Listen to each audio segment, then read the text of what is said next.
Tawagin niyo na lamang po akong Joy, taga Iloilo. Masugid akong tagapakinig niyo. Sa katunayan na ginagawa kong pampatulog kay inyong mga kwentong kababalagan. Matagal ko nang gustong makapagpadala ng kwento sa inyo. Pero ngayon lamang ako nagka-oras at nasipagang magsulat. Sana'y mabigyan ng pagkakataon ng storya kong ito. Nakakaranas na rin po ako ng mga kakatuwang bagay. Pero ang kwentong ibabahagi ko sa inyo ay kwento ng aking tiyuhin na itago na lamang natin sa pangalang Uncle Van. Si Uncle Van ay masasabi nating napaka-alibadon o napaka-pasaway. Mahilig itong uminom ng alak, lalo na pagkasama ang mga kaibigan nito. Umaga hanggang tanghali din ang inom kapag makabuelo at kung saan-saan din ito inuumagahan tuwing malalasing. Nung buhay pa ang aking abuela na nanay niya, palagi siya nitong pinagsasabihan. Pinapaalalahanan siya nitong maghinay-hinay at baka madisgrasya siya o di kaya ay makadisgrasya siya noon. Alam ng aking yumaong lola na nag-iiba ng ugali si Uncle Van kapag nainom. May isang paalala si lola kay Uncle Van na ngayon ay sinasaisip ko rin. Yun ay mag-ingat kung dumadayo sa ibang lugar. Hanggat maaari ay huwag kakain o iinom ng tubig nun. Hanggat maaari din ay magbaon kung alam na panandalian lamang ang pamamalagi sa lugar na yon. Noon ay hindi ko binigyang pansin ang mga sabing yun ni Lola. Hanggang sa nangyari ang kakatuwa kay Uncle Van. Umuwi galing Capiz si Uncle. Umatid ito ng isang salo-salo sa lugar ng kanyang katrabaho. Siyempre, kung may salo-salo ay hindi rin mawawala ang inumin na highlight palagi ng anumang salo-salo nun. Noon pa man, bantog na ang Capiz na lugar ng mga aswang. Hindi ko rin alam kung bakit pero yun na ang kinalakihan ko. Nang dumating ang aking tiyuhin sa bahay, siyempre may hangover ito mula sa salo-salo. Wala na itong sinabi at dali-daling nahiga at natulog noon. Sobrang close namin ni Uncle Van. Tinuturing niya ako na bunsong kapatid kesa pamangkin. Nung nagising siya ay naroroon ako sa sala na naglalaro. Bandang hapon yun. Mga pasado 4:30 na. Nasaan si Nanay Ne? Bungad niya. Sabi ko naman ay naroroon sa likod bahay at nagpapausok. Kapag dapit hapon kasi ay nagwawalis at nagsusunog ang mga matatanda. Sabi nila hindi lang daw ito para pantaboy sa mga lamok. Ito din umano ay para sa mga masasamang elemento sa palibot ng bahay. Relihiyosa ang aking yumaong abuela. Tubong negros ito. Mapamahiin. Kaya ito rin ang isa sa mga rason kung bakit naligtas sa kapamakan ang tiyuhin ko na ito. Pumunta naman si Uncle Van sa likod ng bahay para puntahan si Lola. Kamot ito ng kamot sa katawan niya. Namumula at nagpapantal-pantal na ang buong katawan ni Tito Van noon. Dahil sa bata kong edad ay hindi ko rin lang ito pinansin at bumalik na sa paglalaro. Lumipas ang 3 araw mula nung umuwi siya.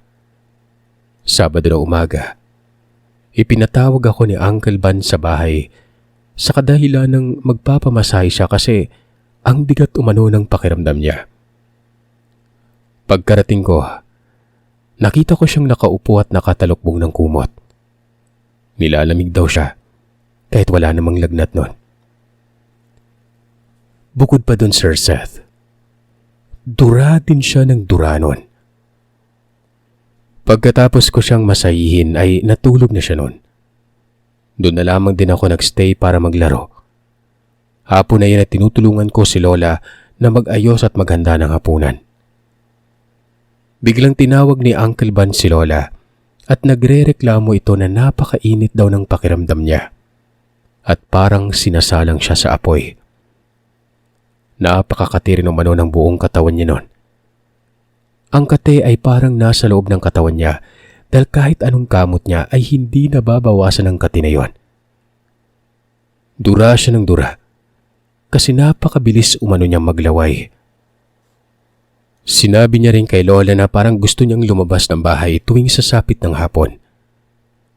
Hindi niya alam kung bakit pero parang gustong-gusto niyang lumabas. Dali-dali naman na nagpabili si Lola ng ice para ilagay sa inumin at para din ipahid sa katawan ni Uncle. Kamot ito ng kamot at naiirita na. Namumula na ang katawan niya sa kakakamot nun. Mag-aapat na araw na itong ganon. Nilalamig sa umaga, pero naiinitan at nangangati tuwing sasapit ang hapon. Hindi na ito normal. Narinig ko na umusal si Lola. Toto, ano bang nakain mo? Diyos kong bata ka. Kinukutuban na ako sa mga nangyari sa'yo, ha? Hindi na to pa simpleng pangangati lang. Bukas na bukas din ay pupunta na tayo kay Manang Alice. Si Manang Alice ay isang manggagamot sa parteng norte. Magaling itong albularyo. Marami na itong napagaling. Nakilala ng pamilya si Manang Alice nung minsang dinala namin ng pamangkin ni Lola na kinukulam nun. Hiwit po ang tawag namin mga Ilonggo sa kulam o barang. Si Manang Alice po ang nakatulong para mapawalang bisa ang hiwit sa pamangkin ni Lola. Kinabukasan, mga 9:00 ng umaga, nag-ayos kami papunta kila Manang Alice. Malayo-layo yun, kasi parting norte pa. Mahigit 1 oras ang biyahe namin. Si Uncle Van habang nasa biyahe ay nilalamig pa rin. Nung makarating kami kila Manang Alice ay agad kong nakita na maraming nakapila sa harap ng bahay niya. Hindi pa man kami nakakapasok sa bakuran, ay agad-agad kaming sinalubong ni Manang Alice at sinabing, "Bakit ngayon ninyo lang siya dinala? Mahabaging Diyos, pumasok kayo at kailangan na niyang lunas ngayon din." Napanganga ako noon. Hindi ko mawari ang mga sinabi ni Manang Alice. Sa daming nakapila ay si Uncle Van ang inuna niya. Ang daming tao sa bahay nila. Merong pilay, bulag at mga taong sa palagay ko ay wala sa katinuan. Merong umingisi lang at meron ding umiiyak. Pagkapasok namin sa bahay nila, agad niyang pinaupo si Uncle Van. Sabay-sabing, "Malapit nang mabuo ang itinatanim sa iyo. Hindi ka nag-iingat sa mga inuming binibigay sa iyo. At bakit ngayon lang kayo pumunta dito, ha?" Huli ko na rin po napagtanto ang mga nangyari sa kanya. Akala ko rin ay normal lang na masama ang pakiramdam niya. Kinutuban na ako Manang Alice nung sinabi niyang naglalaway na siya at parang gusto niyang lumabas ng bahay tuwing sasapit ng hapon. Tsaka malayo rin po ang biyahe papunta rito. Agad na dinuraan ni Manang Alice ang langis sa palad niya na siya nitong ipinahid sa noo at tiyan ni Uncle Van. Si Uncle Van naman ay parang may iniindang sakit kasabay sa pagpahid ni Manang Alice ng langis sa katawan nito. Kinuha ni Manang Alice ang isang pungpong ng dahon at pinaspas sa buong katawan ni Uncle Van sabay dasal ng hindi ko maintindihan kung anong lengguwahe. Pagkatapos noon ay may pinainom siya kay Uncle. Sa loob ng bote ay merong mga ugat-ugat. Kulay pula ito. Pagkatapos nitong mainom ang kung anumang inumin yon, ay agad sumuka ng napakaitim si Uncle. Itim na itim ang suka nito na animoy parang langis. May kakaiba din itong amoy. Suka ito ng suka. "Ganyan, isuka mo lang. Kung hindi pa kayo napunta rito ay bukas, aswang na itong anak mo." Malapit nang mabuo ang sisiw na itinanim sa kanya. Nilalamig ka sa umaga at naiinitan at nangangati ka tuwing sasapit ang hapon, di ba? "Paano po ninyo nalaman, Manang?" tanong ni Lola. Hindi po namin nasabi kay Manang Alice kung ano man ang dinadanas ni Uncle Van ng mga nakaraang araw. Pero para bang alam na alam niya. Yan ang mga sinyalis na malapit ng mabuo ang sisiw na itinanim. Pag ang sisiw ay buo na, kahit anong galing pa ng manggagamot ay wala na ito magagawa pa. Tagumpay ang pagyayanggaw at tanging kamatayan lamang ang siya makapagpipigil dito. Napanganga kami ni Lola. Mabuti na lang at nasugod agad namin siya kay Manang Alice. Kung hindi, baka kami pa ang una niyang biktima.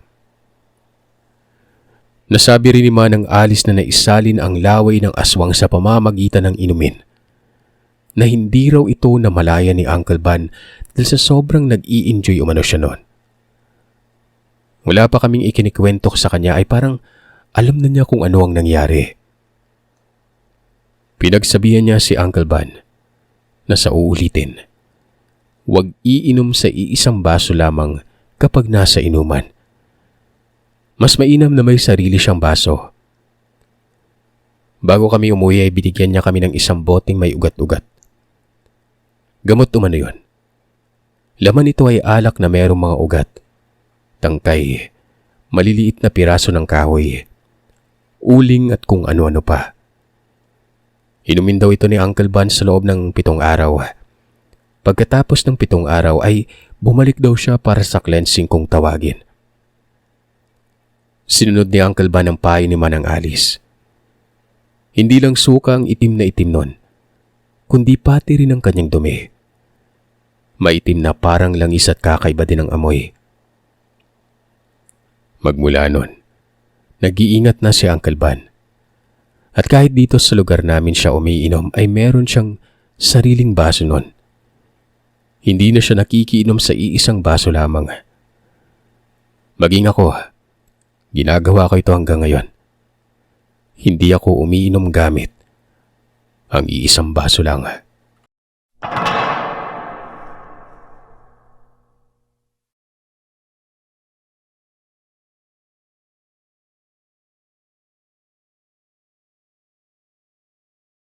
Mapagpalang araw sa inyo, Sir Seth. Isa akong silent listener nyo. Matagal na ako nakikinig sa inyo. Taong 2020 pa.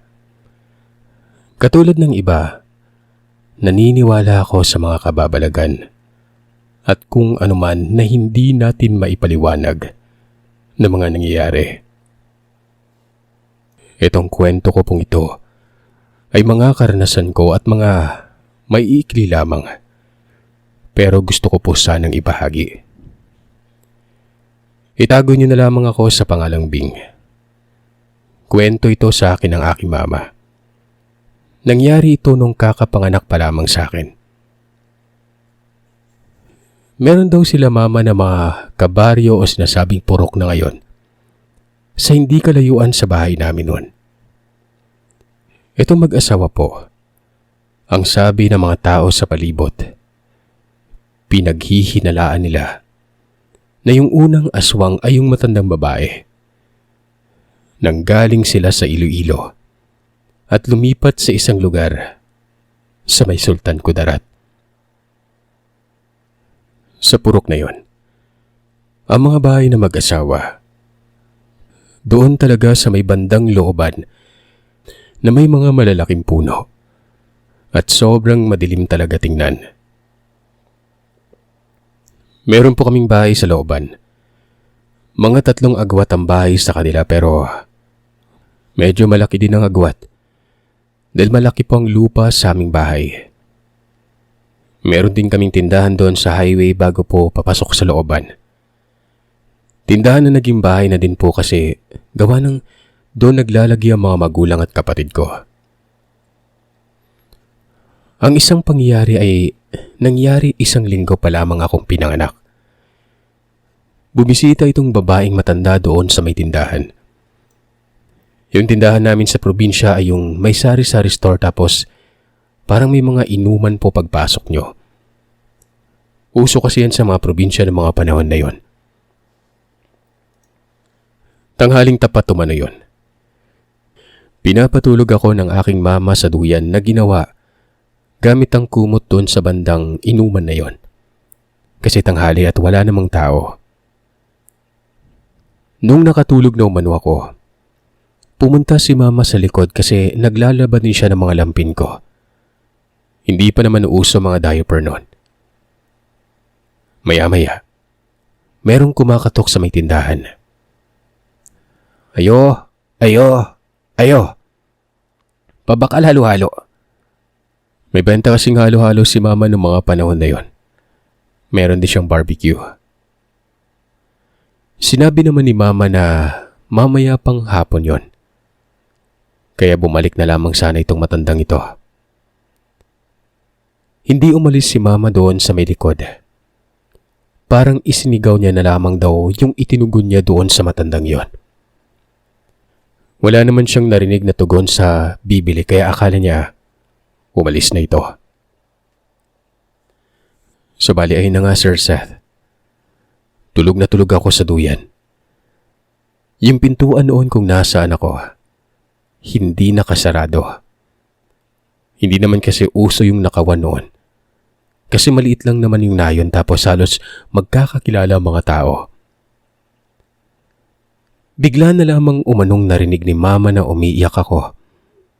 Kaya si Mama ay dali-daling pumunta doon sa loob. Nagulat si Mama at natulala ito nang makita niya yung kapitbahay nila na matandang babae. Nakatayo sa may duyan. Nakasilip ito, naglalaway, at pulang-pula ang mata na nanlalaki nun. Naistatwa umano si Mama sa nakita niya. Hindi daw siya makagalaw.